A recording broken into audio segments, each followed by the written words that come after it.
Here she is, fresh from her own asteroid belt. Janet Kuypers.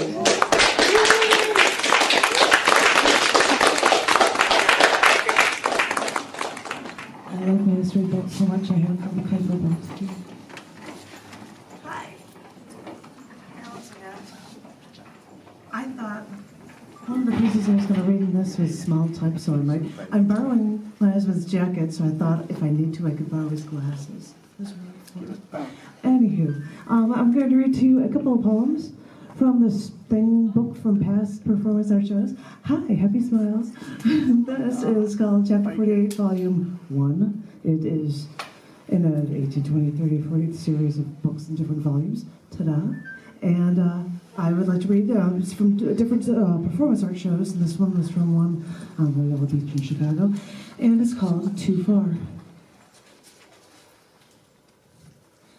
When he met me, he told me I looked like Kim Basinger, long blonde locks. But this time around, I knew I wasn't her, and I could never be her, and I was never good enough, thin enough, pretty enough. So I got a perm, I straightened my teeth, I bought the Wonder Bra, but that wasn't doing the trick. So I decided that I would exercise, and I bought Slim Fast, and I used a stair stepper. I ate rice cakes and wheat germ, but I wasn't thin enough. I only dropped 20 pounds. Missing point. I love you for that one. But I only dropped 20 pounds. So then I decided I'd go to the spa. I'd get my skin peeled, soak myself in mud, wrap myself in cellophane, bought the amino acid facial creams, but I knew they didn't really work. So I went to the doctor, and I got my nose slimmed, and my tummy stapled, my thighs sucked. I thought about getting a rib or two removed. Oh. You know, like Cher. No. But I figured a rib, they're gotta be there for something. And hey, that's just going too far. As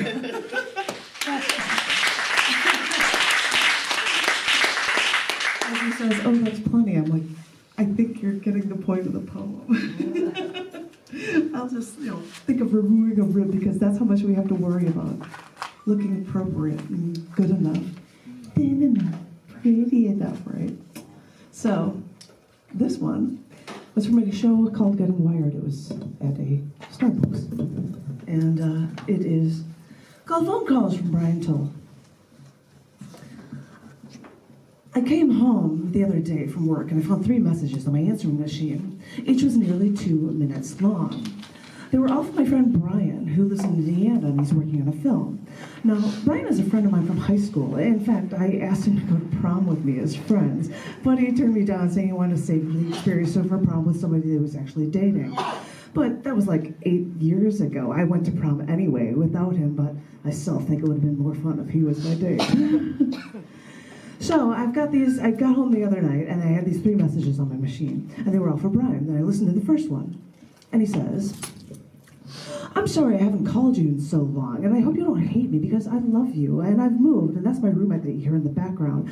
I think you've met him before, but he knows who you are, and he hears your voice in my answering machine, and he thinks you have a sexy voice. And then he says, oh, but I really hope that you don't hate me because I didn't mean to not call. It's just a lot going on right now. And oh, I have a new email address, so write to me, and I love you, and I hope you're not mad at me, and I might be coming to visit you in Chicago. Well, anyway, call me if you don't hate me, and I love you.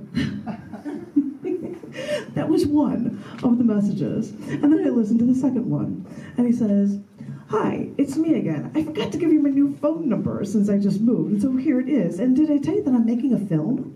I'm really doing it. I've scraped enough money together, so I'm going to actually go into the beginning of the March, and I will see if I can get more money. You said you didn't know this before, but I wanted to make sure. Well, call me. And that was the second message, and then I listened to the third one. And he says, hi, it's me again, and I just wanted to get back to you and tell you that, yes, I'd love to go to prom with you. I'd wear my tuxedo, and I'd get the tie and the cummerbund that matches your dress. Yes, I'll go to prom with you. Well, I guess that's about all. I hope you're not mad at me because I love you. I really do. Don't hate me. I'll talk to you soon. And so I called him back and I told him that no, I don't hate you. I love you too. And that we all are busy lives. And I understand why you haven't called. I haven't called either, so don't worry. Tell me about your film, I ask. And he says that he's borrowed some money and saved some money from the last job. And he's borrowing equipment so that he can actually do the filming. I have the production costs taken care of, but I have no idea where the post-production money is coming from. What are you going to do? I don't know. Maybe you can get some credit cards. Maybe you can see if there are some companies that'd be willing to use a tax deduction and they would be willing to help you finance your film. Well, so we talked for a bit about this, and I tell him that I wish I could help him out more. And he says that I have, because I validate him in what he does and everything I say. And although he has no money, he feels like he finally has control over his life. And that now he knows that no matter what he chooses to do with his life, no matter what happens to him, that he has control over his life and he can handle anything. And I told him that I was so glad he felt that way, because I think most people never get to feel that way once in their life. I was proud of him. And then he asked if he could use a song of mine in his film, and I told him I would be honored. And he said, no, he'd be honored. I guess it's just nice to hear that I'll be such a small part of such an important film.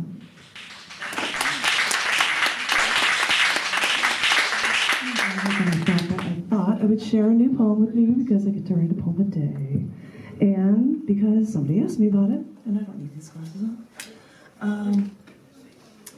Yesterday was Texas Independence Day. Yeah, and I knew that, and so I'm like, oh, holy cow!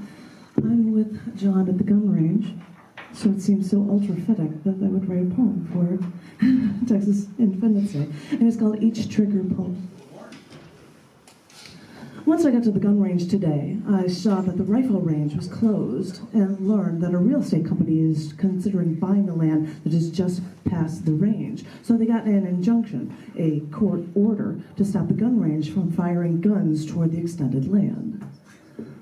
I'm not sure if they actually found any expended bullets or casings out there, and as far as I know, no one has bought the land yet. So now they just sit and wait.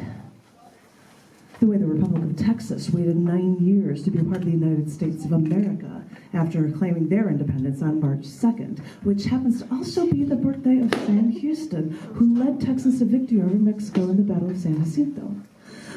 Which may be a reason why these Texans seem to have a stronger attachment to their guns than a lot of other states, because they know far too well from their own history how vital it is to embrace these firearms to preserve their lives.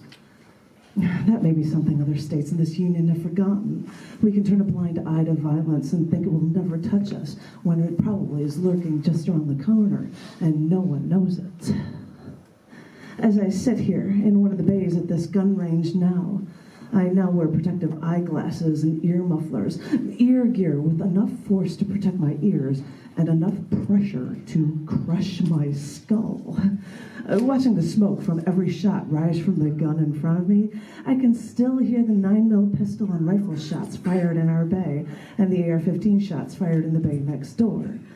Each trigger pull releases a thunderous boom, and it almost reminds me of fireworks here on Texas Independence Day.